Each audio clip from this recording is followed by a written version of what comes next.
You're listening to the Today's Conveyancer podcast, the leading source of information for residential property lawyers in England and Wales. Don't forget to subscribe and sign up to our free newsletter at todaysconveyancer.co.uk. You can also follow us on LinkedIn and Twitter. Hello and welcome along to the latest Today's Conveyancer podcast.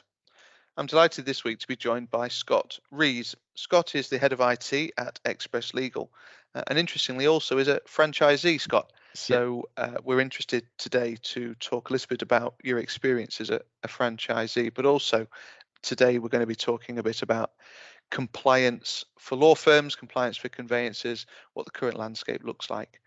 We've got a bit to get through, I think. Yeah. Thanks so much for joining. No, thank you, David. It's a pleasure. For those of you that might have heard my dulcet tones before, I'm Scott Reece. I'm head of IT at Express Legal Services. I'm also a franchisee, and I joined the network back in 2007 after leaving an IT role installing software systems in GP surgeries. Fancied a change, found the Express Legal network and signed up and joined. The rest is history. The rest is history, yeah. Back in those days, the hot topic really was online ordering platforms. Those days have gone now. It's all about integration.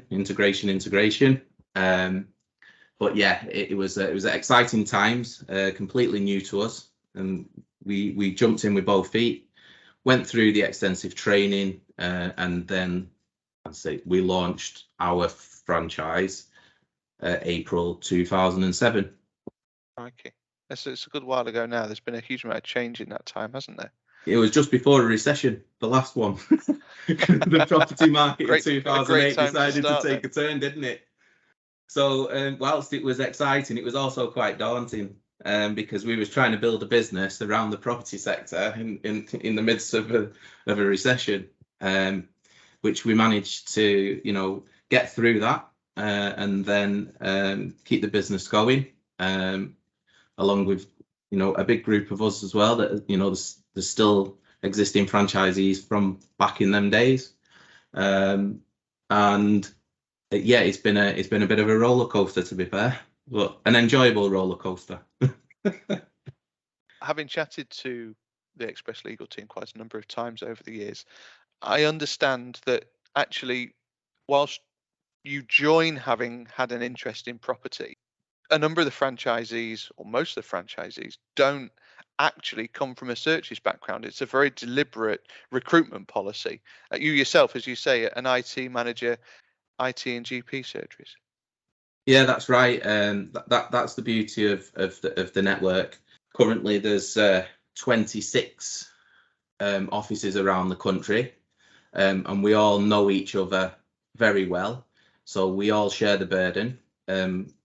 When you join the group, everybody's open to sharing their knowledge and making sure that consistency is key. So throughout the 340 odd councils that we deliver local authority searches for, everybody follows the same format. We all work on the same system. There's we've got a cloud-based platform that we all work within. And the other unique thing with Express Legal Services is that we have an inter-network cross-bordering system. So whilst my territory is Cumbria, my clients can instruct me to carry out a search in London, and that will go out to our London branch, and they will carry out the search, send the search back through to us, and then we'll deliver that back to our clients. We've just been chatting before we started to record about the fact that the franchise still exists. We've seen other franchises start to disappear in the search industry. And I know you wear a couple of hats. The IT one we're going to come on to shortly. But what's a day in the life of an Express Legal franchisee like? Busy. Very busy. People sort of say to you, work for yourself, you have much more It's much more flexible, and there's no days off. There are no days off. Predominantly, it's all about the customer service, and we strive to deliver the reports on time, all of the time. There's over 150 staff that work within Express Legal Services. Myself, we've got a team of 6. So not only are we running the business and making sure that all of the data is right before it's delivered back, we're also managing a team. Your 9 to 5 day is delivering to the customer. Everything outside of that is running the business side of things, the accounts, the marketing. It's a 24-hour job, to be fair. And that comes down to what we didn't realize when we relaunched our online ordering platform about 7 years ago. There are conveyancers out there that are in the same boat as we are, 24/7 business. They're ordering products at 3 o'clock in the morning, and flexible working and everything else that's coming over the last few years. We was quite astounded that actually for our customers is a 24-hour service as well. So quite eye-opening. I'd recommend it to anyone, obviously, because I'm still here after 15, 16 years. It's just a joy to be part of the network. Is the day-to-day still things like going to the council and actually getting the search? Are you still involved in that on a day-to-day basis? I sort of help out where I can with that, because the IT side of the business and supporting the 150 staff and all of our clients that use it on a daily basis is a full-time job on its own. Whilst over the last 5 years we've expanded the team greatly around just within the IT department, and we have our own in-house development team as well. But the business has really invested in that side of it. Going back to your question, yes, we do. It all depends on the local authorities that you inherit. So in our territory, we've got a couple of local authorities where the data is HMLR. So you can get the land charge data through HMLR, but you still then have to harvest the rest of the Con 29 data from the other council departments. So you've got that hybrid. You can't just now order a search through the local authority. Also, one of the things that we like to do is Express Legal Services has been trading around 25 years.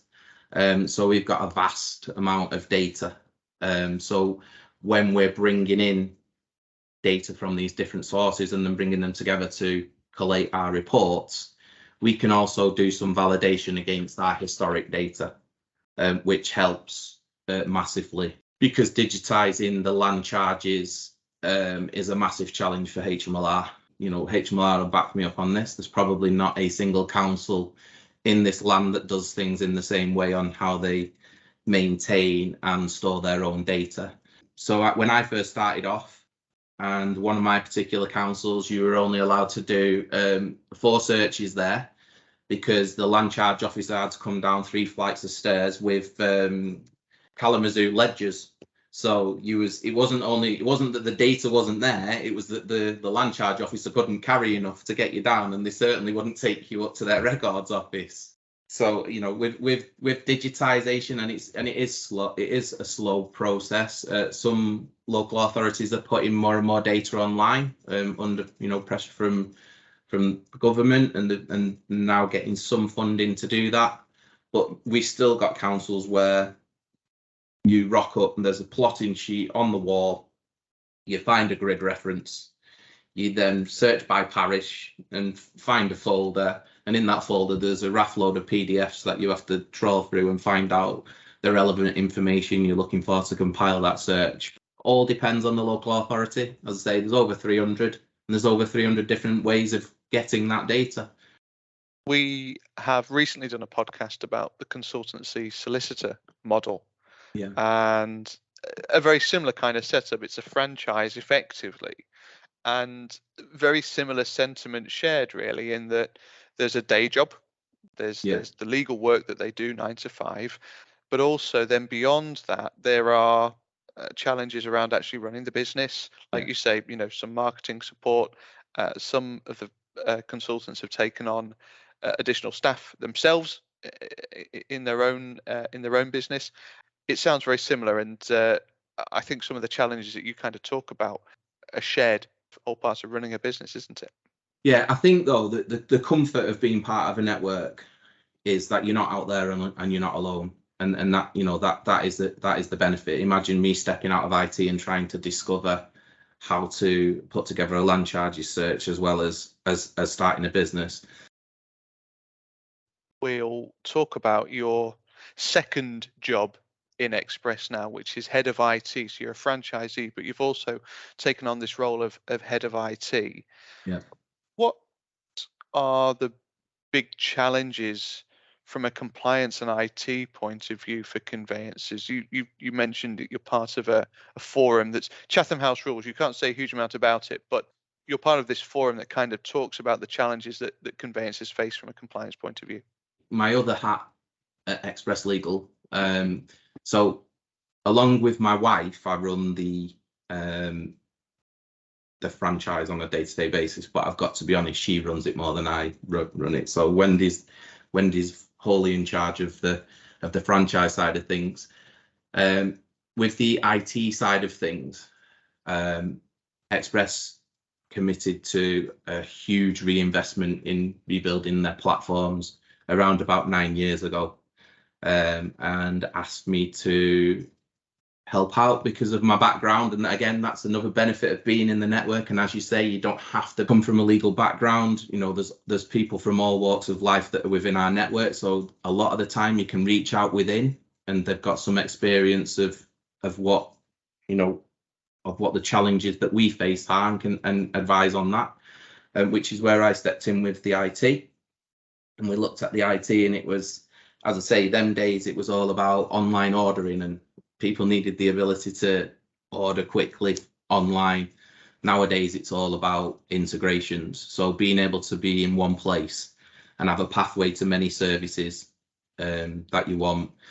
One of the interesting parts of the journey has been for us is predominantly we're search experts, but the landscape has changed, and compliance and know your client has become the hottest topic. Searches of they're part of the middle of the process, and that's what we're experts in doing. However, we are whole of market providers, so we don't just work with any one provider for ID checks, source of funds, environmental searches.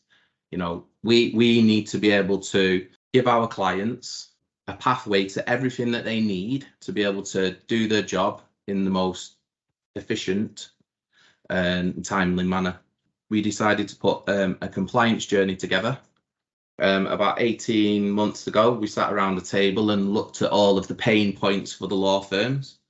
So everything from, putting an estimate together and getting that estimate signed off by the consumer, doing the due diligence on the client, moving through to ordering the searches, completing the legal forms that's needed as part of the process, and then all of the pre and post completion elements. So SDLT, AP1, all of that solution needed to be provided for, along with giving the law firms the choice of the products that they wanted to use. And that's the important point for me. That I know, people think the computer says no. The computer should never say no. There should never be barriers to working the way you want to work. We sit with our law firm clients, and we talk through their process and explain to them where we can help them potentially be in one place and using all of the tools that's available to them to do their job. So what do you see as the key kind of compliance challenges for conveyancers today? Let's talk about digital ID checks with, Safe Harbor or NFC chip recognition. Whilst COVID escalated that issue and made people look at these products in a wider way, now that law firms have started to open again, Law firms still like to do their own witnessing of a person. So come in with a passport, we take a copy, and we'll both sign it together, and we've witnessed you are who you are. On some of the other podcasts you've talked to, it's all about sort of surveying your client and their client's needs and finding out which way they want to work. It's inevitable that these new products will need further adoption within the legal sector. And that's why we're there, making sure that them products are available when the law firms make a decision that that's something they want to include in their processes. In days gone by, that's, with a copy of a passport signed and an AML, you was doing what you needed to do to identify that client. Going forward, obviously now there's much more accurate technology around that will help law firms, especially around onboarding. And what we've done is made sure that there's an opportunity to check again at key stages. I think it was Sally on a previous podcast that you had was talking about she was sure that there was a time when she'd received her searches, and in that 6 months for that transaction to complete, things may well have been added to the land charge register. Our mantra is refresh, refresh, refresh, and where possible, we make sure that we offer that service to law firms. Regulatory bodies love tick boxes and check boxes. The technology should help the user. The technology should be completing those check boxes and making sure that at the end of every matter, where the matter management is in place, that they can just run off an audit report and present that to the assessor and say, this is what we did. You talked about integration. That's an interesting topic because I think integration means different things to different people. What does integration mean to you? So integration, and I've always said this, is a very woolly term. So integration can be anything from triggering an email or opening up a website that you have to log into. That's in its most basic format. However, you can, we have the technology now. We made a decision to make sure that our systems were positioned in the cloud. And they're positioned in the cloud because that gives us a much better interaction between other product providers, case management providers, and other platforms that come in the future. So we make sure that we're not on the crest of the wave. We're in the wave, but we're making sure that our tech is always up to date, secure, accessible. Integration, going further down the road, the member of a conveyancing team, whether it's a law firm, licensed conveyancer, or whoever, should be able to access the systems however they need to, what's most efficient for them. Unfortunately, it's a difficult task speaking to there's hundreds of legal case management platforms out there. Our API is there and up and running. As long as the case management system provider has got time in the roadmap and is happy to work with us, we will crack on and build the integrations however they need it to do. So that can be anything from, again, depending on the law firm, kicking off with the estimate side of things and then into the due diligence at the start on the person, and then moving through to ordering other products. That can all be driven from within their case management system into our various platforms to help law firms do their job.